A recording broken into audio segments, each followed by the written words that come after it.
दर्द आता नहीं रहने के लिए, बात रह जाती है कहने के लिए। प्यार और पीर दो किनारे हैं, जिंदगी धार है बहने के लिए। संसार में जितने नर नारी हैं, सबको जीवन यापन करने के लिए संग की आवश्यकता होती है। बिना संग के कोई भी आदमी जीवन यापन नहीं कर सकता।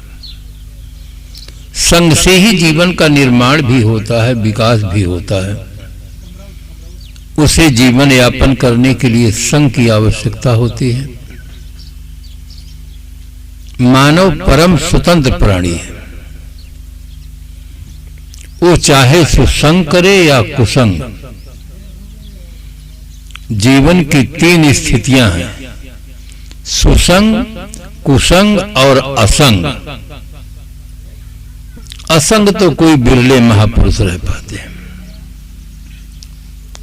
प्राय दो स्थितियों में लोगों का जीवन होता है और दोनों के परिणाम अलग अलग होते हैं। जीवन में संग का बहुत गहरा प्रभाव पड़ता है। प्राणी जगत में भी, भौतिक पदार्थ में भी।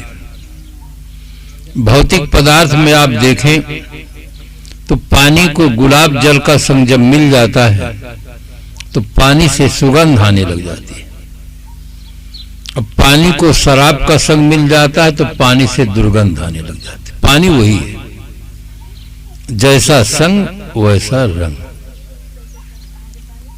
दूध को जब चीनी का संग मिल जाता है तो दूध मीठा हो जाता है।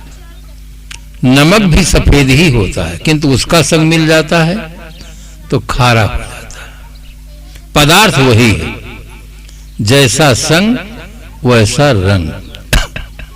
कपड़े को हल्दी का संग मिल जाए तो पीला हो जाएगा और हरे रंग का संग मिल जाए तो हरा हो जाएगा। पदार्थ जगत में भी संग का गहरा प्रभाव पड़ता है, प्राणी जगत में भी संग का बहुत गहरा प्रभाव पड़ता है। जितने खराब प्रकृति के लोग हैं, उन्हें आप एकांत में प्रेम से, प्यार से पूछें कि आप बीड़ी पीना कैसे सीखे, बोतल पीना कैसे सीखे, बड़ी ईमानदारी से बता देगा कि क्या करें, कुसंग में पड़ गए, पीने लगे। एक MBBS डॉक्टर थे, उनसे बात चल रही थी, प्रश्न कर रहे थे, मैं समाधान कर रहा था, उनका समाधान हो रहा था। वो खुश थे, खुश में वो भूल ही गए, वो सिगरेट जला लिए। और मैं उस समय राजनारायण जी उस विभाग के मंत्री थे। मैंने कहा आपको तो ऊपर से आदेश है कि रोगी को धूम्रपान, मद्यपान छोड़ने के लिए आप प्रयास करें, उनको प्रेरणा दें। अब आप खुद सिगरेट जला लिए। कहने लगे साहब क्या करूं, विद्यार्थी जीवन में कुछ ऐसे बच्चे थे जो बहुत संपन्न घर के बच्चे थे। वो सिगरेट पीते थे, उनकी संगत में मैं था तो सिगरेट पीने की आदत पड़ गई। अब आदत मानती नहीं। मैंने कहा आदत नहीं मानती कि आप नहीं मानते। आपके पास कोई आता है, कैप्सूल देते हैं, टेबलेट देते हैं, इंजेक्शन देते हैं। क्या आदत से छूटने के लिए आपके पास कोई कैप्सूल और इंजेक्शन नहीं? तो हंसने लगे कि साहब शरीर के रोग के लिए हमारे पास है, ये आदत से छूटने के लिए हमारे पास कुछ नहीं। तो ये कुसंग में पढ़कर आदमी गलत आदतें सीख लेता है, फिर इतना लाचार हो जाता है, इतना लाचार हो जाता है, कहता है साहब दम टूट सकता है, बीड़ी और बोतल नहीं छूट सकता। मर जाने के लिए तैयार है कि मर सकते हैं, किंतु बीड़ी और बोतल नहीं छूट सकता। रेलवे यात्रा में थे, एक नवयुवक बीड़ी जलाकर पीने लगा। मैंने उसको समझाया कि रेल में नियम नहीं है, बीड़ी पियोगे कोई पुलिस वाला आएगा तो 100 रुपये जुर्माना ले लेगा। वो माना नहीं, पीता रहा। संजोग ऐसा था कि एक पुलिस वाला आ गया, पकड़ लिया, 100 रुपया जुर्माना दिया। जैसे जुर्माना लेकर वो चला गया तो फिर जला के पीने लगा।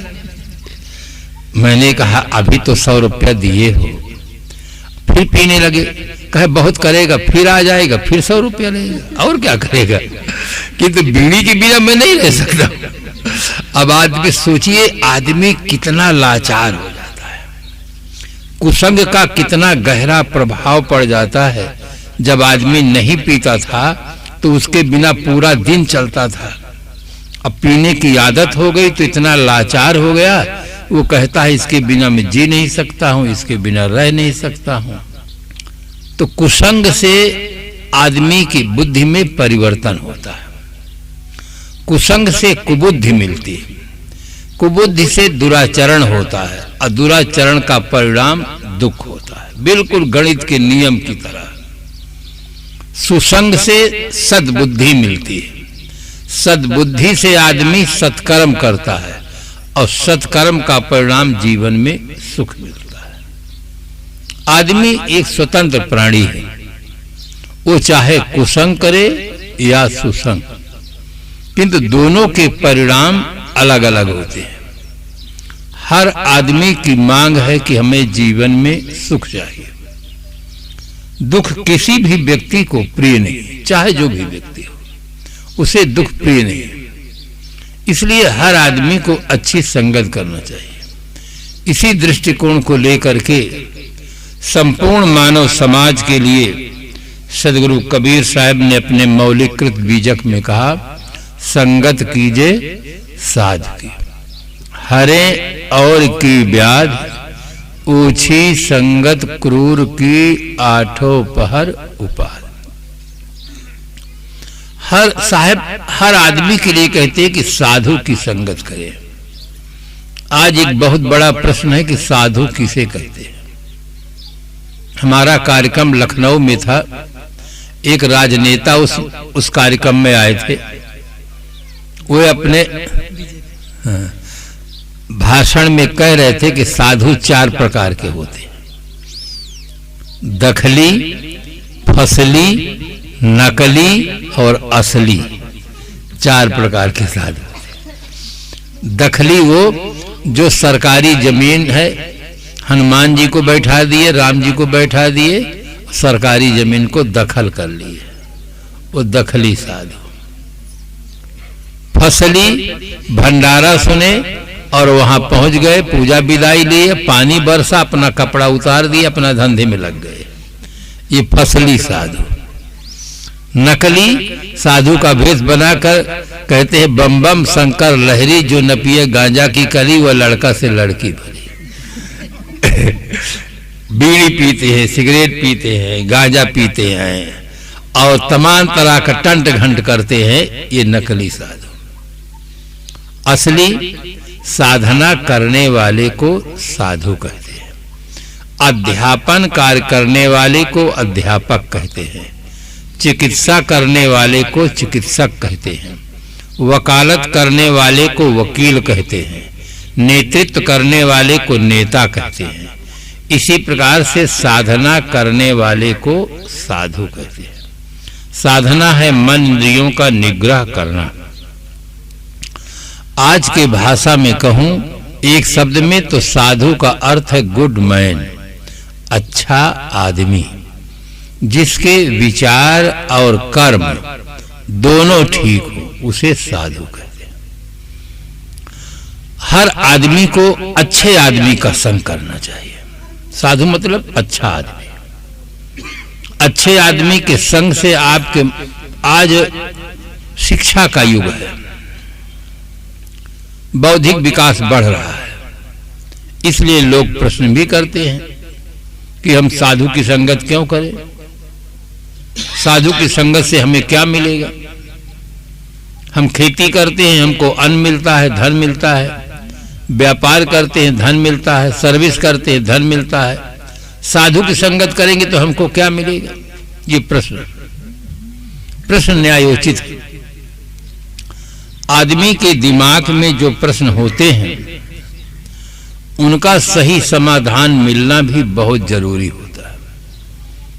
जब तक व्यक्ति को बौद्धिक संतोष नहीं मिलता है तब तक उसके जीवन में परिवर्तन नहीं होता है। बौद्धिक संतोष मिलना चाहिए। मैं गुजरात में था, डीसा शहर में। एक व्यक्ति कबीर पंथ का कट्टर विरोधी था, क्योंकि कबीर पंथ में कभी किसी संत के द्वारा मूर्ति पूजा का खंडन सुना होगा, तब से वो विरोध में उतरा। उसके पास पैसा भी बहुत था, श्रद्धा भी थी, इतना मंदिर बनाया है कि वो तीर्थ स्थान जैसे काम किया, इसलिए उसका विरोध लगा तो विरोधी हो गया। हमारा कार्यक्रम एक मार्केट में था और वहीं उसकी दुकान थी। वो सुनता रहा, उसे अच्छा लगा। मैंने कहा जिनको प्रश्न करना हो आश्रम में आकर पूछे। आश्रम में आया, पूछा कि साहब कबीर पंथ में मूर्ति पूजा मान्य है या नहीं। मैंने कहा मान्य है। कुछ लोग कबीर साहब की मूर्ति बनाकर पूजा करते हैं, कुछ लोग हनुमान जी की भी मूर्ति बनाकर पूजा करते हैं, कुछ लोग राम जी की भी मूर्ति बनाकर पूजा करते हैं। तो आधा वैमनस तो उसका वैसे दूर हो गया कि हाँ यहाँ भी पूजा करने वाले। फिर मैं उसके चेहरे को देखा कि चेहरे में प्रसन्नता हुई, तो मैंने उससे कहा कि ईमानदारी से बताएंगे, आपके 2 बच्चे हों, एक बच्चा आपकी मूर्ति बनाकर मंदिर में रखता है, उसको भोग लगाता है, पूजा करता है, आरती करता है, वंदना करता है, अब आपसे बात नहीं करता, आपकी सेवा कुछ भी नहीं करता है, वो केवल आपकी मूर्ति की करता है, आपकी बिल्कुल नहीं करता है। और एक बच्चा ऐसा है जो आपकी ही सेवा करता है, आपको भोजन कराता है, स्नान कराता है, कपड़ा धोता है, आपकी पूजा करता है, सेवा करता है, सब सेवा आपकी करता है, अब आपकी मूर्ति की बिल्कुल नहीं करता है। तो ये बताइए अपनी संपत्ति का उत्तराधिकारी किसको बनाएंगे, ये ईमानदारी से बताओ। तो उसने कहा जो मेरी करता है उसको मैं करूंगा। मैंने कहा जो आपकी मूर्ति की सेवा करता है, पूजा करता है, क्या वो आपकी सेवा पूजा नहीं? कहा बिल्कुल नहीं है, वो तो मुझसे बोलता ही नहीं, मेरी कुछ करता नहीं, मेरी मूर्ति की सेवा मेरी सेवा कैसे हो सकती है? मैंने कहा इसी वाले में हम लोग हैं। मैंने उससे कहा कि इसी वाले में हम लोग हैं, असली मूर्ति की सेवा करते हैं जो जीवित है। उसके मन में इतना गहरा प्रभाव पड़ा कि विरोध तो दूर हुआ, कहा साहब कल मेरा भंडारा होना चाहिए। कल दूसरे दिन भंडारा के लिए संतों को ले गए सबको। उसके मित्रों ने कहा साहब ये तो घोर विरोधी था, आज ये संतों को भंडारा कैसे दे रहा है? हम कहा उसी से पूछिए। उसको एक वास्तविकता का बोध हुआ कि मूर्ति, कागज की मूर्ति की पूजा असली पूजा नहीं, वो नकली। असली पूजा तो व्यक्ति की है। अगर आज हनुमान जी मिल जाए तो हनुमान जी की पूजा करिए, और हनुमान जी की मूर्ति बनाकर पूजा कर दे, वो हनुमान जी की पूजा नहीं है। आप अपने बच्चे को पढ़ाना चाहते हो, अब बच्चा कागज का मास्टर जो स्कूल में बहुत अच्छा पढ़ाने वाला योग्य है, उसके कागज का फोटो बना के रख दीजिए, कहिए बेटा इससे पढ़िए, उन्हीं का फोटो है वो, पर फोटो पढ़ा नहीं सकता है। और जिंदा मास्टर के पास जाइए तो वो पढ़ा पाएगा। हर चीज में आदमी जिंदा चाहता है। दूध के लिए गाय को जिंदा चाहता है। अगर कोई जर्सी गाय का फोटो बना के रख दे, ये 40 लीटर दूध देगी, और चाहे वो जितनी श्रद्धा करे 1 लीटर दूध कभी मिलने वाला नहीं कागज की गाय। अब वो कहे कागज की गाय, सोने की गाय बना देता हूं, सोने की बना दे चाहे चांदी की बना दे, उससे 1 तोला दूध निकलने वाला नहीं। दूध चाहिए तो असली गाय चाहिए, जिंदा गाय चाहिए, तब दूध मिलेगी। अगर आपका बच्चा बीमार है, बहुत बढ़िया सर्जन का फोटो आपको आप रख दीजिए कि साहब इसका ऑपरेशन करिए, इसको देखिए तो क्या हो गया है, तो फोटो कुछ नहीं कर सकता है। असली डॉक्टर के पास जाइए, जिंदा डॉक्टर के पास, तो वो सब देखेगा, अल्लाह बिल्ला लगाएगा और ठीक से इलाज करेगा। हर क्षेत्र में आप जिंदा चाहते हैं, खाली पूजा करने भर के लिए जिंदा नहीं चाहते। कैसा आदमी भटका हुआ है, हर क्षेत्र में जिंदा चाहता है। जिंदा के लिए भैंस रखता है, गाय रखता है, जानवर रखता है, कागज से काम नहीं चलाता है। उसको विश्वास नहीं होगा कागज वाला बैल खेत में काम करेगा, कभी विश्वास नहीं होगा। कागज वाला भगवान हमारा उद्धार करेगा, इसमें बड़ा विश्वास है। तो आदमी सत्संग के अभाव में, बोध न होने से भटक रहा है। सजीव मूर्ति की पूजा करनी चाहिए। तो संग का गहरा प्रभाव पड़ता है। आदमी के दिमाग में जो प्रश्न उठते हैं उसका समाधान मिलना चाहिए। समाधान मिलने से भीतर से तृप्ति होती, परिवर्तन होता है। फिर व्यक्ति अपने आप सही दिशा में लग जाता है। इसी प्रकार से आज का प्रबुद्ध मानव प्रश्न उठाता है कि हम साधु की संगत क्यों करें, क्या मिलेगा। मिलने की बात तो दूर रही, यहीं के पारस भाई से पूछिए। जब से संत आए हैं तब से घर में कितनी सुंदर व्यवस्था, चारों तरफ सब लगे, घर में जो है वो भी खर्च हो रहा, मिलने की बात कहाँ है। आंशिक सफलता, आंशिक सत्यता है, किंतु वास्तविकता ये है कि संतों की संगत से जो मिलता है वो बहुत मूल्यवान चीज है। आप कहें क्या धन से भी कोई ज्यादा मूल्यवान चीज है? एक चीज ऐसी है जो धन से भी ज्यादा मूल्यवान है, वो है सद्बुद्धि, और वो संतों की संगत से मिलती है। धन एक साधन है, ऐसा साधन है कि धन का अगर सही ढंग से आप उपयोग करें, जीवन निर्वाह में ले, समाज के विकास में ले, और ऐसा कुछ निर्माण कर जाएं जिससे समाज उससे बहुत समय तक लाभान्वित हो, तो आपका नाम भी अमर हो सकता है। शरीर तो अमर नहीं होता है, शरीर तो एक दिन चला जाता है, किंतु आदमी जो शरीर पा करके कुछ करके जाता है, विद्यालय बनवा देता है, अस्पताल बनवा देता है, धर्मशाला, गौशाला, आश्रम बनवा देता है, तो ये चीजें बहुत समय तक रहती है, तो उसका नाम अमर हो जाता है। धन एक ऐसा भी साधन है, अगर उसका आदमी दुरुपयोग करता है तो सदा के लिए जीवन कलंकित भी हो जाता है। धन पा करके किसी गरीब आदमी को सताता है, किसी की हत्या कर देता है, किसी को अपमान कर देता है, सदा के लिए उसका जीवन कलंकित हो जाता है। रावण के पास कितना धन था, सोने की लंका थी, किंतु आज कोई भी व्यक्ति अपने बच्चे का नाम रावण नहीं रखता, राम तो रखता है। दुर्योधन भी नहीं रखता, दुर्योधन के पास भी बहुत धन था। इसलिए धन एक साधन है, अगर आदमी के पास सद्बुद्धि होती है तो धन वरदान बन जाता है, और सद्बुद्धि न हुई, दुर्बुद्धि हुई तो धन अभिशाप हो जाता है। जिनके पास कम पैसा है वे लोग बीड़ी पीते हैं, और जिनके पास ज्यादा पैसा है वो लोग सिगरेट पीते, फिर बीड़ी नहीं पीते, समझते हमारा स्टैंडर्ड ऊंचा है, हम मास्टर हैं, डॉक्टर हैं, कलेक्टर हैं, बैरिस्टर हैं, मिनिस्टर हैं। टर वालों को प्राय ज्यादा होता है कि हमारा स्टैंडर्ड ऊंचा है, फिर वो बीड़ी नहीं पीते, सिगरेट पीते, क्योंकि समझते हैं कि हम इतने बड़े आदमी हैं कि बीड़ी पिए। बीड़ी पीना तो हल्के लोगों का काम है। जिनके पास कम पैसा है वो लोग चाय पीते हैं, और जिनके पास ज्यादा पैसा वो ब्रांडी पीते हैं। पैसा अधिक है, दुर्बुद्धि है, दुर्बुद्धि से पैसे का दुरुपयोग है, जीवन स्तर घट जाता है। जीने का तरीका हमें अच्छा होना चाहिए, उसकी तरफ हमारा ध्यान नहीं जाता।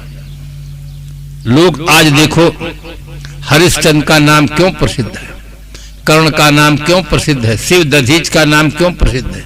ये बहुत बड़े दानी व्यक्ति थे। आज उनका हजारों वर्ष बीत गया, आज भी उनका लोग नाम आदर से लेते हैं।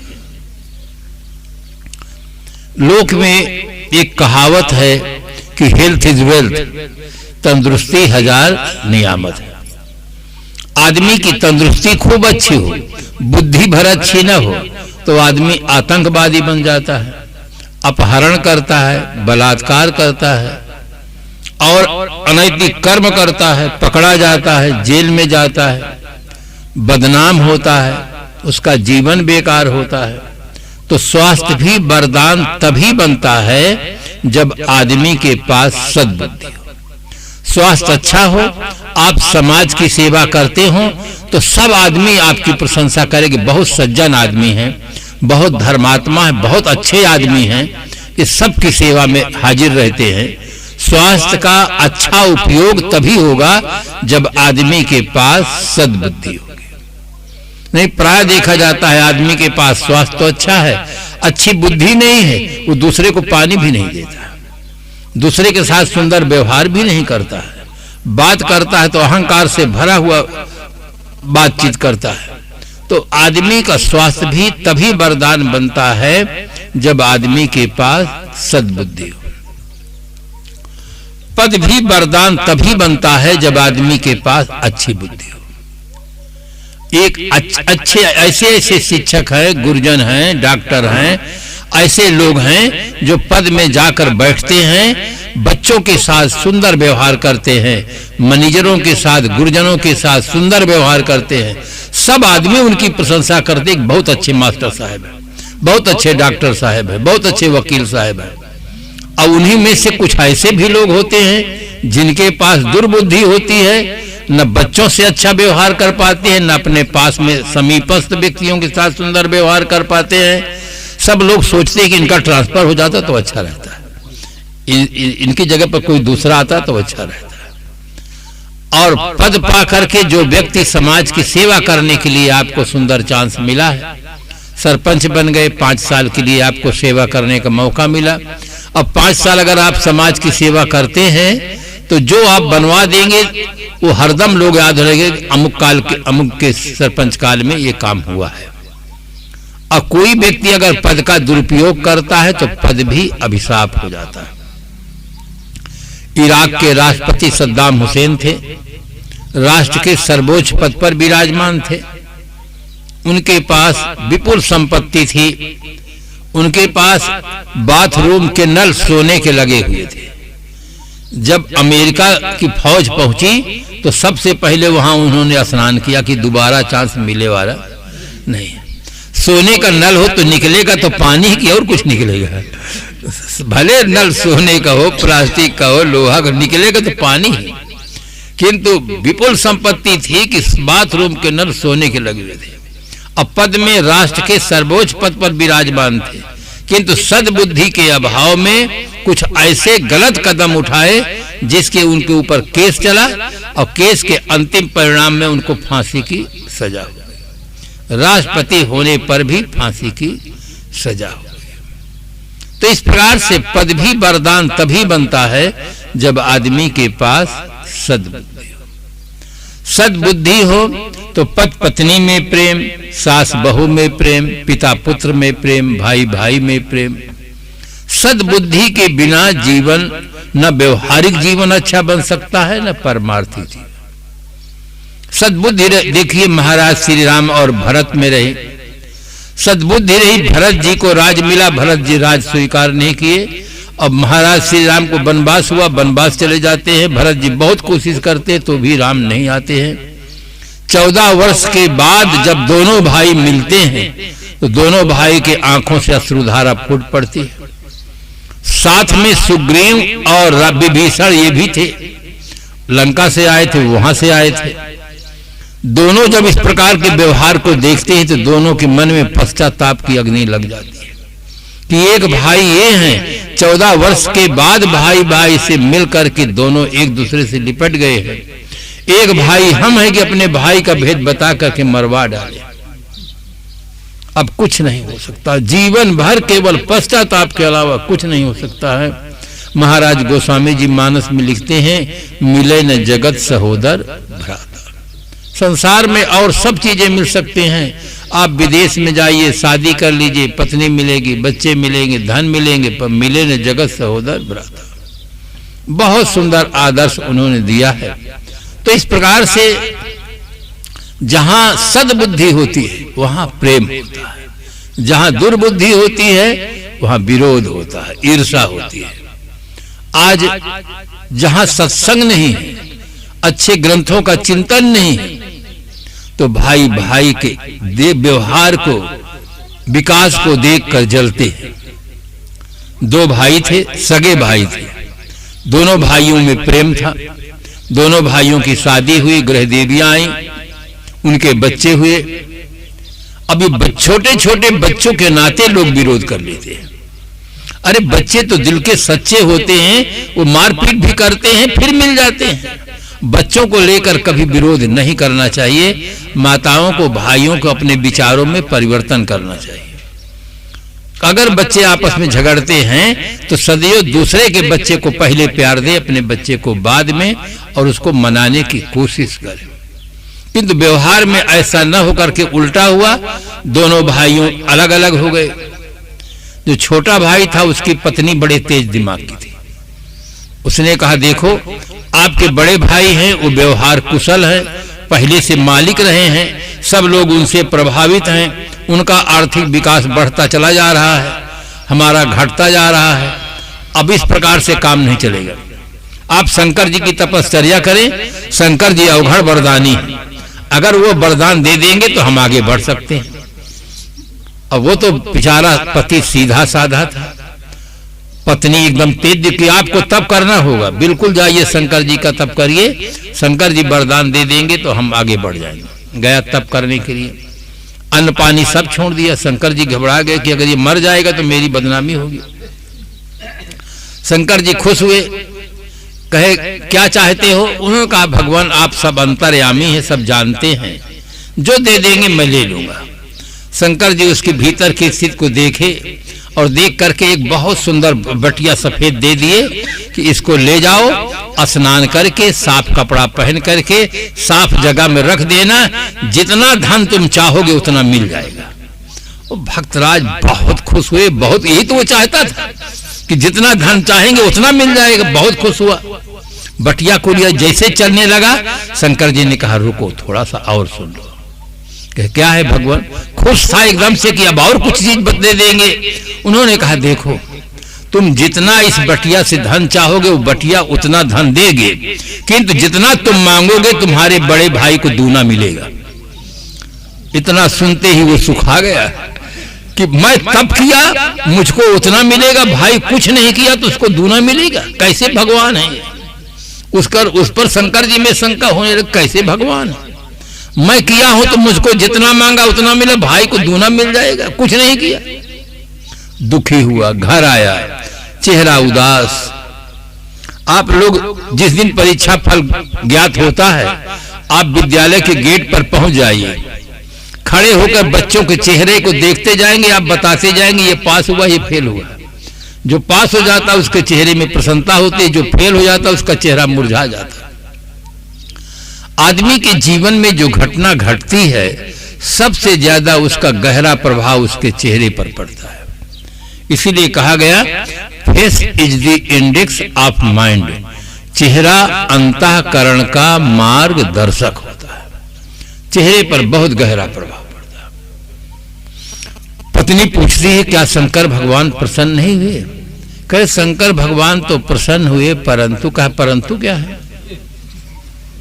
ये बटिया दिए हैं और कहीं स्नान करके साफ कपड़ा पहन कर साफ जगह में रख देंगे, जितना धन चाहेंगे उतना धन आपको मिल जाएगा। पत्नी बहुत खुश हो गई कि जितना धन चाहेंगे उतना मिल जाए। पत्नी भी खुश हो गई, कहा इतनी ही बात नहीं है और बात है। कहा और क्या बात है?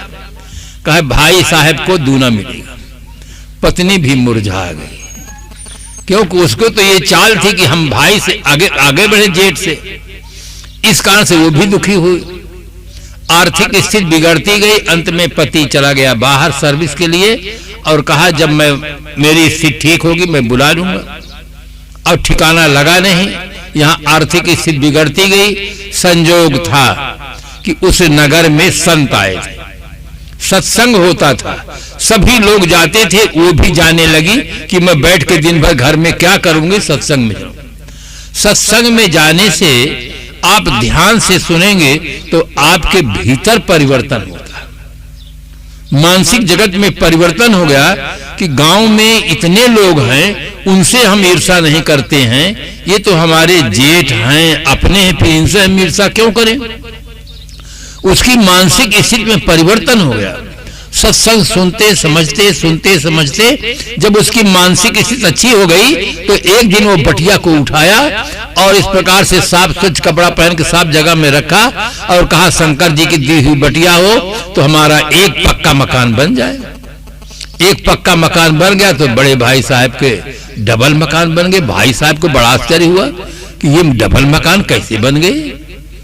अब उसके अंदर एक सुंदर भाव जगा कि ये बटिया तो बहुत काम की है। फिर दूसरे दिन प्रयोग किया कि हमारे पास 1 लाख रुपया हो जाए। भाई साहब के पास 2 लाख रुपया। भाई में भी अंदर भाव जगा, इधर इनका भाव जगा, खूब प्रेम से रहने लगे। और उधर जो बाहर चले गए थे उनकी आर्थिक स्थिति अच्छी नहीं हुई, खाने को ठिकाना नहीं लगा, तो वे गांव की ओर लौटे और जब देखते हैं कि 3 मकान एक जैसे बने हैं तो तुरंत उसको संदेह हो जाता है कि ये स्त्री है, ये मेरा कहना नहीं मानी है, ये लगता है बटिया का प्रयोग किया है। घर पर आते हैं, जैसे आते हैं एक मकान अलग देखकर जान जाते हैं कि यही मकान होगा। पत्नी देखते ही बहुत खुश होती है, बहुत उनका विधिवत स्वागत करती है, किंतु पति महोदय के भीतर प्रसन्नता नहीं कि देखो जिंदगी भर अब मैं इनसे कभी आगे नहीं बढ़ सकूंगा। मानसिक स्थिति आज आदमी की ज्यादा खराब है। आर्थिक स्थिति अच्छी हुई है किंतु मानसिक स्थिति बहुत ज्यादा बिगड़ गई, क्योंकि मानसिक स्थिति ठीक होती है सत्संग से, और सत्संग मिलता नहीं। स्वाध्याय से ठीक होती है, वो भी नहीं मिलता है। मानसिक स्थिति बिगड़ी थी। उसने कहा कि देखो मैं समझा कर गया था कि इस बटिया से कभी काम नहीं लेना। पत्नी कहती अगर मैं बटिया से काम नहीं लेती तो मुझसे आपसे भेंट भी नहीं होती। बटिया से काम लिया तो मैं जीवित हूं। हम तमाम लोग यहाँ हमसे बहुत आगे हैं, उनसे हम ईर्षा नहीं करते हैं। अपने बड़े भाई साहब से आप ईर्षा क्यों करते हैं? उसकी मानसिक स्थिति ठीक हो गई थी, समझा रही थी। उसने कहा अच्छा रुको अभी मैं बताता हूं। स्नान किया, स्नान करने के बाद साफ कपड़ा पहना, कहो लाओ बटिया मुझे दे दो। बटिया ले लिया, बटिया से लेकर के कहता है अगर तुम शंकर जी की दी हुई बटिया हो तो मेरा एक पैर कट जाए। तो भाई को दूना मिलेगा ही, तो भाई के दोनों पैर कट गए। अब उसने कहा देख लो मजा ले लो, डबल पाने का मजा। व्यंग में कहता है डबल पाने का मजा ले लो, दोनों पैर कट गए। अब जिसके पास पैसा होता है उसका व्यवहार तो रुकता नहीं, पैसा दे करके मजदूरों से सब काम कराता रहा। उसके अंदर ईर्षा ठंडी नहीं हुई। फिर बटिया का लिया, बटिया का प्रयोग किया। अगर तुम सत्य की बटिया हो, शंकर जी की दी बटिया हो तो मेरी एक आंख फूट जाए। उसकी एक आंख पहले फूटी, भाई की दोनों फूट गई। अब दोनों पैर नहीं है, आंख नहीं है। फिर उसके अंदर ईर्षा की आग बनी रह गई, जल रहा था वो कि इसका सब काम चलता है पैसा के बल पर। उसने कहा अगर शंकर जी की दी हुई बटिया हो तो मेरे दरवाजे पर एक कुआं हो जाए। दरवाजे पर एक कुआं, उसके 2 कुआं। अब आंख भी नहीं, पैर भी नहीं, डबल कुआं है। एक दिन अपना उठा रात्रि में और लड़खड़ा कर कुएं के अंदर गिर करके खत्म हो गया। भाई को बड़ा गहरा दुख हुआ। जिस भाई को मैंने खिलाया था, प्यार दिया था, वो भाई मेरा पहले चला गया, मैं अभी जिंदा रह गया। ये है ईर्षा। एक व्यक्ति है वो संपन्नता की ओर बढ़ने की कोशिश किया और जिसके मानसिक स्थिति बिगड़ गई, वो उल्टा किस प्रकार से भाई के साथ प्रयोग किया कि मेरी एक आंख फूटे, एक आंख फोड़ करके अपने भाई की 2 आंख फोड़ना चाहे। ये मानसिक स्थिति की खराबी है। आज आदमी पड़ोसी को देखकर भीतर भीतर जलता रहता है। ये मनुष्य की बहुत खराब प्रकृति है। दूसरे के पुत्र, धन, परिवार, वैभव को देखकर भीतर भीतर जलना, पुड़ना। एक शायर ने लिखा फूल को देखो तो हंसता और महकता है, बुलबुल को देखो तो मस्ती में चहकता है, मगर इस इंसान को क्या हो गया भगवान, जब देखो तब कुढ़ता है या बहकता है। कुढ़ता रहता है, दूसरे के पुत्र, धन, परिवार को देखकर जलता रहता है, कुढ़ता रहता है। ऐसा आदमी कभी सुखी नहीं हो सकता। ये संसार बहुत विशाल है। ऐसा नहीं कि दुनिया के सबसे अंतिम पक्ष पर हम ही रहेंगे, ऐसा नहीं है। एक से एक धनवान होंगे, एक से एक विद्वान होंगे, एक से एक रूपवान होंगे, एक से एक सुंदर व्यक्ति होंगे। संपन्न व्यक्तियों को देखकर हमारे मन में प्रसन्नता होनी चाहिए, खुशी होनी चाहिए कि ये संपन्न है, कभी जरूरत पड़ेगी तो हमें भी सुविधा मिलेगी। संपन्न व्यक्ति को देखकर प्रसन्न होना चाहिए और गरीबों को देखकर मन में करुणा होनी चाहिए, एक सुंदर भाव होना चाहिए। उनका मजाक नहीं उड़ाना चाहिए, व्यंग नहीं करना चाहिए।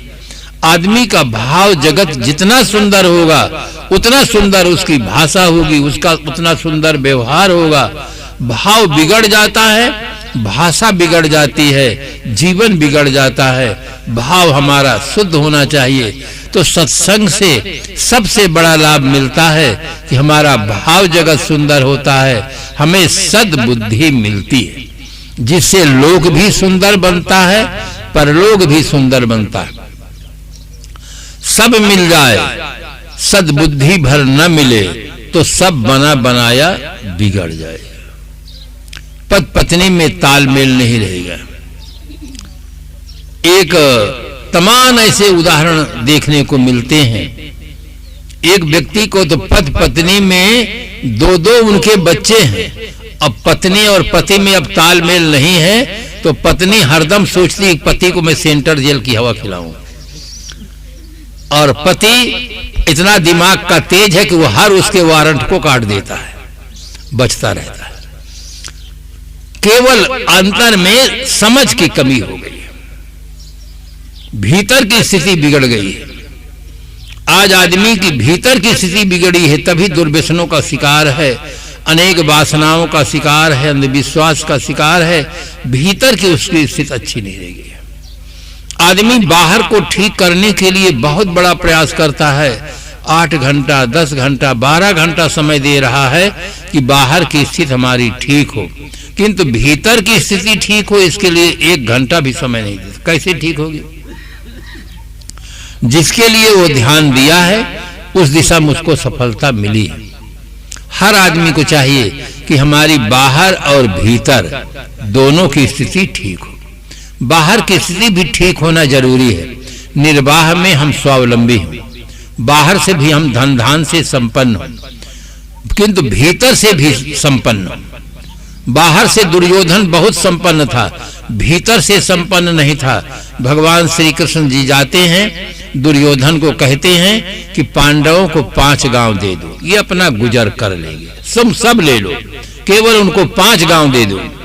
दुर्योधन के भीतर की स्थिति अच्छी नहीं थी। दुर्योधन ने कहा, केशव आप 5 गांव देने की बात करते हैं, बिना युद्ध के सुई की नोक तक नहीं देंगे। कृष्ण भगवान चुपचाप लौट आते हैं। युद्ध होता है, वो सुई की नोक तक नहीं पाते हैं। 100 भाई थे, सब के सब मारे जाते हैं। अगर 5 गांव दे देते तो ये घटनाएं इस प्रकार की नहीं घटती। एक आदमी की भीतर की स्थिति बिगड़ गई, 100 भाई का जीवन खतरे में पड़ गया, राज खतरे में पड़ गया। ये भीतर की स्थिति अगर ठीक नहीं होगी तो घर में स्वर्ग नहीं उतर सकता। घर में धन चाहे जितना भरा हो, चीजें चाहे जितनी भरी हो, घर में रहने वाले लोग भर अच्छे न हो, उनका स्वभाव भर अच्छा न हो, तो घर में स्वर्ग नहीं उतर सकता। घर में स्वर्ग उतरता है घर में रहने वाले लोगों के सुंदर व्यवहार से, प्यार से, प्रेम से, सेवा से, सद्भावना से। इनसे घर में स्वर्ग उतरता है। इसलिए आदमी को दोनों दिशा में ध्यान देना चाहिए। हम बाहर से भी संपन्न हो, साथ साथ भीतर से अच्छे विचारों से, सद्गुणों से भी हम संपन्न हो। दोनों संपन्नता हमें चाहिए। एक संपन्नता अधूरी है। अगर हमारे पास भीतर की स्थिति बहुत अच्छी है और बाहर की स्थिति अच्छी नहीं है तो निर्वाह में परेशानी, जीवन में कुछ समस्याएं खड़ी हो जाएंगी। तो दोनों समझदार आदमी को दोनों दिशा में प्रयास करना चाहिए। तो मैं कह रहा था कि सत्संग से सद्बुद्धि मिलती है और सद्बुद्धि से आदमी सत्कर्म करता है। सत्कर्म का परिणाम जीवन में सुख मिलता है। आज देखो, हजारों वर्ष बीत गया, महाराज श्री राम का हुए, महाराज श्री कृष्ण को हुए, बुद्ध भगवान को, महावीर स्वामी को और महारानी सीता जी को, अम्बे माँ को, हजारों वर्ष बीत गया। हमने उनको कभी देखा भी नहीं, भेंट भी नहीं हुई, किंतु उनके जीवन चरित्र को हमने पढ़ा है या सुना है और उसका प्रभाव हमारे दिल दिमाग में इतना गहरा पड़ा है कि आज भी उनकी मूर्ति बनाकर पूजा करते हैं, उनका गुणगान गाते हैं, उनका संकीर्तन करते हैं। किस नाते? जीवन जीने का ढंग अच्छा था उनका, इसके नाते। वे राजपुरुष थे इसके नाते नहीं, जीने का तरीका बढ़िया था इस कारण से। इसलिए हर आदमी को इस दिशा में प्रयास करना चाहिए कि हमारे जीने का ढंग अच्छा हो, हमारे पास सद्बुद्धि हो, जिससे हमारा लोग भी सुंदर बने, परलोक भी सुंदर बने। और जिसके पास दुर्बुद्धि होती है वो आदमी दूसरे का काम बिगाड़ने में लगा रहता है। वो अपने तकलीफ से उतना दुखी नहीं है, जितना दूसरे के सुख को देखकर भीतर भीतर जलता रहता है, कुड़ता रहता है कि ये क्यों आगे बढ़ते जा रहे हैं, क्यों इनके घर में। एक परिवार तो ऐसा था, वो शादी हुए बरसों बीत गया, पति पत्नी में इतना प्रेम था कि कभी तू मैं होता नहीं था। आसपास के लोग जलने लगे कि ये जिंदा है कि मुर्दा है, कभी लड़ते नहीं है, इनके घर में कभी कांव नहीं होता है, ये जिंदा है कि मुर्दा है। एक दिन सुबह हुआ, थोड़ी सी आवाज में वृद्धि हो गई। जो दुर्जन प्रकृति का आदमी था, कहा देखो देखो आज यहां कलयुग का फेरा हो गया है। ये थोड़ा थोड़ा जोर जोर बोल रहे हैं। एक सज्जन आदमी था जो उनकी बहुत प्रशंसा करता था कि शादी तो बहुतों की होती है, किसी को साल भर अच्छा बीतता है, किसी को 2 साल, इतने साल बीत गए कभी लड़े नहीं झगड़े नहीं, बहुत प्रशंसा करता था। उससे रहा नहीं गया, दरवाजा को थोड़ा सा इशारा किया, दरवाजा खुल गया, अंदर पहुंचा। उसने कहा श्रीमान जी, मैं आपकी बहुत प्रशंसा करता हूं कि आप दोनों में बहुत प्रेम है, क्या कारण है कि आज दोनों थोड़ा थोड़ा जोर से बोल रहे हैं। पत्नी दुखी थी, पत्नी कहने लगी कि मैं चाहती हूं कि लड़का डॉक्टर बने। आजकल किसी डॉक्टर को बुलाओ तो 500 रुपये 1000 रुपये पहले फीस लेता है, तो कम से कम अगर घर का लड़का डॉक्टर बनेगा तो ये समस्या का समाधान होगा, मुझे स्वस्थ रहने का मौका मिलेगा। पति से पूछा आप क्या चाहते हैं? उसने कहा हमारे पास धन बहुत है, हम चाहते हैं कि लड़का वकील बने, हमें कचहरी नहीं जाना पड़े, बढ़ता रहेगा, अपना सब संभालता रहेगा। तो कहा, उनसे कहा दोनों की बात तो ठीक लगती है, लड़का वकील बने उसकी भी बात अच्छी है, लड़का डॉक्टर बने उसकी भी बात अच्छी है। अच्छा लड़के को बुलाओ, हम लड़के से पूछेंगे बेटा तुम क्या बनना चाहते हो। दोनों एक दूसरे की ओर देख कर हंसने लगे। कहे बात क्या? कहे लड़का है ही नहीं लड़का है ही नहीं, और उसको वकील बनाने के लिए डॉक्टर बनाने के लिए बहस कर रहे हैं और वो है ही नहीं। ऐसे ही सांप्रदायिक जगत में जो नहीं है ईश्वर, उसके लिए हिंदू भी लड़ रहा, मुसलमान भी लड़ रहा है, और उसका कहीं कोई ठिकाना नहीं है। और लड़ दोनों रहे, एक मंदिर बना के एक मस्जिद बना के। वो कहीं नहीं बोलता कि मैं मस्जिद में हूँ कि मंदिर में हूँ कि आकाश में हूँ कि पाताल में हूँ, बिल्कुल कुछ नहीं, चुप। ये आदमी को अगर सत्संग न मिले तो उसके जीवन की भूल दूर नहीं हो सकती है। इसीलिए सदगुरु कबीर साहब ने कहा, भूल मिटे गुर मिले पारखी, पारख देहि लखाई, कहाँ ही कबीर भूल की औषध, पारख सबकी भाई। जीवन की सबसे बड़ी भूल है अपने आप को शरीर मान लेना।